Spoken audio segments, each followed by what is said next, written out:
તમને એક નાની એવી સ્ટોરી કે ભાઈ અહીંયા જે કુવાડી છે ને એ આપણો મગજ છે. તમારી લાઈફસ્ટાઈલ સુધારો. સ્ક્રોલ કરતા હોવ છો ને ત્યારે શું થાય છે કે તમને મજા આવે છે. સ્ટડીનું સ્કેડ્યુલ છે ને એમાં એક ટેકનિક અજમાવો બચ્ચા. જ્યારે પણ તમે ભણવા બેઠા હોય, તમે વાંચતા હોય ત્યારે સારું એવું ફૂડ લેવાનું, સારો એવો ભાઈ ખોરાક લેવાનો, પછી આપણે થોડું પાણી પણ પીતું રહેવાનું. તો આ બધી લાઈફસ્ટાઈલ આમાં એડ કરો. સ્લીપ જરૂરી છે, ઊંઘ જરૂરી છે. ડિપેન્ડ શું કરે છે કે આપણે એને કઈ રીતે યુઝ કરીએ છીએ એ મોટી વસ્તુ છે. સ્ટુડન્ટ્સ, આજે હું તમને લાઈફની એક કડવી રિયાલિટી કહેવાનું છું. બિલકુલ સાચું સાંભળ્યા તમને, કડવી રિયાલિટી, રાઈટ. એની પહેલા હું તમને એક નાની એવી સ્ટોરી કહીશ. ભાઈ, જંગલમાં રાજુ અને શ્યામ બે કાઠિયાર હતા કે બંને જંગલમાં લાકડા કાપવા જતા હતા. જે રાજુભાઈ હતા એ 8 કલાક કામ કરતા હતા, 8 કલાકમાં લાકડાઓ ભેગા કરતા હતા. જ્યારે જે શ્યામભાઈ સાહેબ હતા એ 4 કલાકમાં સેમ એનાથી પણ વધારે લાકડાઓ કાપતા હતા. તો રાજુએ શ્યામને પૂછ્યું કે ભાઈ, તું 4 કલાકમાં મારાથી પણ વધારે કેમ લાકડાઓ કાપી લે છે? હું તો તારાથી વધારે બમણી મહેનત કરું છું. ત્યારે શ્યામ અમુક વર્ડ્સ કહે છે. સાંભળજો બાળકો, શ્યામ શું કહે છે કે ભાઈ, તું જ્યારે 8 કલાક લાકડાઓ કાપતો હોય છે ને તારે તારું ધ્યાન એમાં નહીં જતું કે તારી જે કુવાડીની ધાર છે ને એ ઘસાઈ ગઈ છે, એ બુઠ્ઠી થઈ ગઈ છે, રાઈટ. જ્યારે હું એ ટાઈમ મારી કુવાડીની ધારને શાર્પ કરવામાં લગાવું છું. હવે આને તમે તમારું જે સ્ટડીનું સ્કેડ્યુલ છે ને એના માટે થોડું એવું કમ્પેર કરો બચ્ચા માટે. કે શું કમ્પેર કરવાનું છે કે ભાઈ, અહીંયા જે કુવાડી છે ને એ આપણો મગજ છે અને આપણો મગજ બુઠ્ઠો કોણ કરે છે? હાલ તમને પણ ખબર છે બાળકો, કોણ કરે છે? તો કે social media, right. Social media બચ્ચા સારું બી છે અને ખરાબ બી છે. કોઈ પણ નવી વસ્તુ હોય એના પ્રોઝ બી હોય છે અને કોન્સ બી હોય છે. એવી રીતે સોશિયલ મીડિયા સારું પણ છે, ખરાબ પણ છે. ડિપેન્ડ શું કરે છે કે આપણે એને કઈ રીતે યુઝ કરીએ છીએ એ મોટી વસ્તુ છે, રાઈટ. હવે આજકાલ આપણને કેવું થાય છે કે મેમ, અમે લોકો ભણવા માગીએ છીએ, અમે જ્યારે પણ ભણવા માગીએ છીએ પણ થોડી વાર થાય તો અમે ભાઈ ખબર નહીં કેમ અમારું ધ્યાન ભાઈ રીલ્સમાં જતું રહે છે અથવા તો અમે યુટ્યુબના શોર્ટ્સ જોવામાં જતા રહીએ છીએ. ભાઈ, સોશિયલ મીડિયા યુઝ કરવો એ ખોટી વસ્તુ નથી, પણ એનો ભાઈ લિમિટની ઉપર યુઝ કરવો ને એ ઇફેક્ટ આપણી સ્ટડી ઉપર આવે છે, રાઈટ. એ ઇફેક્ટ ના આવે ભાઈ, એ ઇફેક્ટ ના આવે. શું એના માટે કંઈ સોલ્યુશન છે? બિલકુલ આના માટે સોલ્યુશન છે બાળકો. શું સોલ્યુશન છે કે ભાઈ, પહેલાં તો તમારી જે ભણવાની ટેકનિક છે એ સુધારો, રાઈટ. બીજું કે ભાઈ તમારી લાઈફસ્ટાઈલ સુધારો, રાઈટ. અને ત્રીજું કે જે તમારી કન્સિસ્ટન્સી છે ને એને રાખો. હવે આ બધા માટે કઈ રીતે કરવું? અમે સ્ટુડન્ટને એવું થાય કે મેમ અમે પણ આ બધી વસ્તુ ભાઈ રેગ્યુલર કરવા માંગીએ છીએ, ભણવા માંગીએ છીએ, પણ અમારાથી નથી થતું. ભાઈ, અમારાથી 30 સેકન્ડની રીલ છે, અમે 2-3 સેકન્ડ જોઈને સ્ક્રોલ કરી દઈએ છીએ. તો મેમ અમે 1.5 કલાકનો 2 કલાકનો લેક્ચર કઈ રીતે જોઈ શકીએ? બચ્ચા, આ છે ને તમે આના માટે ભાઈ હું તમને એક વસ્તુ કહીશ કે જ્યારે તમે છે ને રીલ સ્ક્રોલ કરતા હોવ છો ને ત્યારે શું થાય છે કે તમને મજા આવે છે. તમને મજા આવે એટલે તમારી મગજની અંદર એક કેમિકલ રિલીઝ થાય છે જેનું નામ હોય છે ડોપામાઇન, રાઈટ. પણ જ્યારે તમે ભણવા બેસો છો ત્યારે તમને ભાઈ થોડું એવું વર્ક બોરિંગ લાગે છે, તો ત્યારે જે ડોપામાઇન રિલીઝ થતું હતું ને એ ઓછી માત્રામાં રિલીઝ થાય છે.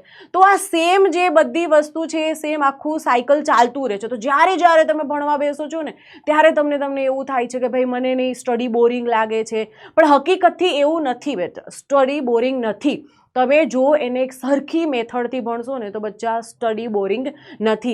અને એ જ મેથડ માટે ભાઈ PWનો ગોટ સેલ આવી ગયો છે અને એની કાલે યસ 22 જુલાઈના લાસ્ટ ડેટ છે.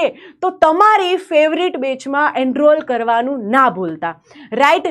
પણ હવે આપણે એ બી વાત કરીએ કે આ બધી ટેકનિક કઈ રીતે આપણે ભાઈ ડેઇલી લાઈફની સ્ટડીમાં ઇન્વોલ્વ કરવી. જેમ કે પહેલાં મેં તમને શું કીધું, તમારી સ્ટડીની ટેકનિક બદલાવો. ઇફ તમે ભાઈ બહુ જ સોશિયલ મીડિયા યુઝ કરતા હોય, તમારું એના ઉપર કંટ્રોલ ના હોય, તો તમે એક વસ્તુ કરો.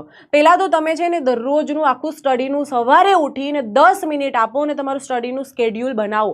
બિલકુલ બનાવો કે ભાઈ આજની મેં 5-6 કલાક મારી સ્કૂલમાં આપી, રાઈટ. મારી જે 2-3 કલાક છે મારા જમવા, ખાવા પીવામાં અથવા ફ્રેશ થવામાં ગઈ છે અને બાકીની જે 7-8 કલાક છે એને મેં ઊંઘ લીધી છે. તો બાકીની જે વધેલી કલાકો છે ને એમાં તમારે આ આખું સ્ટડી જે તમારું સ્કેડ્યુલ છે એને તમારે તમારે મેનેજ કરવાનું છે અને એને તમારે જાળવવાનું છે, રાઈટ. અને જે સ્ટડીનું સ્કેડ્યુલ છે ને એમાં એક ટેકનિક અજમાવો બચ્ચા, એને કહેવાય પોમોડોરો ટેકનિક. પોમોડોરો ટેકનિકમાં શું હોય?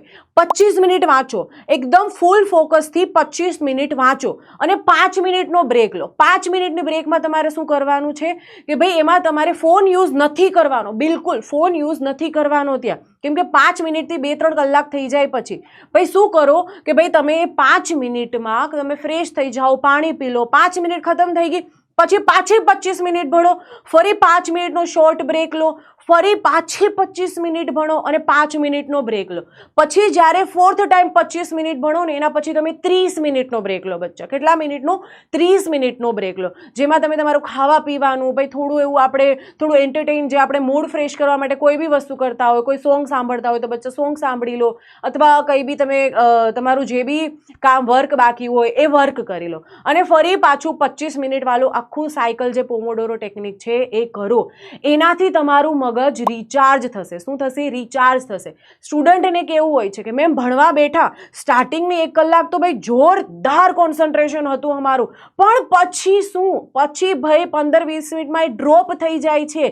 તો આનાથી એ વસ્તુ નહીં થાય, આનાથી એ વસ્તુ નહીં થાય. હર 5 મિનિટે અને પછી ભાઈ 30 મિનિટે તમારું મગજ રિચાર્જ થશે, તો તમે મસ્ત એવા ફોકસથી ભણી શકશો, રાઈટ. બીજું જે છે તમારી લાઈફસ્ટાઈલ. લાઈફસ્ટાઈલમાં મેં જે તમને કીધું એ ચેન્જ કરો. જ્યારે પણ તમે ભણવા બેઠા હોય, તમે વાંચતા હોય ત્યારે શું કરવાનું બાળકો કે ભાઈ આપણે સારું એવું ફૂડ લેવાનું, સારો એવો ભાઈ ખોરાક લેવાનો, પછી આપણે થોડું પાણી પણ પીતું રહેવાનું, રાઈટ. તો આ બધી લાઈફસ્ટાઈલ આમાં એડ કરો. અને ભાઈ સ્લીપ જરૂરી છે, ઊંઘ જરૂરી છે, તો પૂરતી ઊંઘ પણ લો, આ પણ તમને કામમાં આવશે, રાઈટ. અને રહી વાત હવે કન્સિસ્ટન્સીની, તો ભાઈ એવું થાય કે 3-4 દિવસ તો મેમ ધમાકેદાર સ્ટડી થતું હતું, પણ પાછળના જ્યારે દિવસો આવ્યા ને ત્યારે અમે થોડા એવા ડિમોટિવેટ થઈ ગયા, તો એ આખું જે સાયકલ હતું ને એ બગડી ગયું. તો એના માટે શું કરવાનું? આ સેમ ટેકનિક. અને ખુદને તમે શું કરો ભાઈ, એક ખુદને ચેલેન્જ આપો, મિરર સામે ઊભા રહીને બચ્ચા ખુદને ચેલેન્જ આપો કે ભાઈ હું ખુદને 14 ડેઝનું ચેલેન્જ આપું છું કે હું આ ટેકનિક 14 ડેઝ સુધી કરીશ ને કરીશ. ભાઈ તમારા મગજનું કામ હોય છે, જો એ વસ્તુ ના થાય ને તો તમને રિગ્રેટ કરાવે. થોડો ટાઈમ થશે એટલે તમને શું થશે કે ભાઈ મને રિગ્રેટ થાય છે કે મારે એક અઠવાડિયામાં ભાઈ 2 ચેપ્ટર ખતમ કરવાના હતા, પણ મારાથી તો અડધું બી ના થયું, ભાઈ હું નહીં કરી શકતો, નહીં કરી શકતી. એ રિગ્રેટ ફીલ કરાવશે ને એ તમને આગળ વાંચવા અને સ્ટડી કરવા નહીં દે. એ રિગ્રેટ ના થાય એટલા માટે ખુદને એક ચેલેન્જ આપો મિરર સામે ઊભા રહીને કે ભાઈ હું 14 ડેઝનું ચેલેન્જ લઉં છું, 14 ડેઝમાં કરીશ. થઈ જશે, બહુ જ ખુશી મળશે અને એક્સ્ટ્રા લેવલનું તમારા મગજમાં ડોપામાઇન રિલીઝ થશે અને એનાથી તમે જ્યારે પણ સ્ટડી કરશો ત્યારે તમને એ વસ્તુની ખુશી મળશે. 14 ડેઝ થઈ જાય પછી 21 ડેઝનું આપો, પછી ભાઈ 30 ડેઝનું આપો, 35 ડેઝ, 40 ડેઝ, વધારતા જ જાઓ, રાઈટ. અને જો ભાઈ તમે કંટ્રોલ ના કરી શકતા સોશિયલ મીડિયાનો તો બચ્ચા ડિલીટ કરી દો. તો શું કરો? ડિલીટ કરી દો, અથવા એનો પાસવર્ડ એવો રાખો, એનો પાસવર્ડ લાંબો મૂકી દો. જ્યારે તમે જશો ત્યારે તમને ભાઈ આળસ આવશે. માણસનું મગજ આપણને આળસ કરાવે. કોઈ બી લાંબી વસ્તુ જ્યારે પણ આપણે લાંબો પાસવર્ડ એમાં રાખીએ, એડ કરીએ તો આપણને આળસ આવે. તો તમે આ વસ્તુ કરો. ભાઈ ફટાફટ મને કોમેન્ટમાં આપો કે તમે શું 14 ડેઝનું ચેલેન્જ લીધું છે કે નથી લીધું.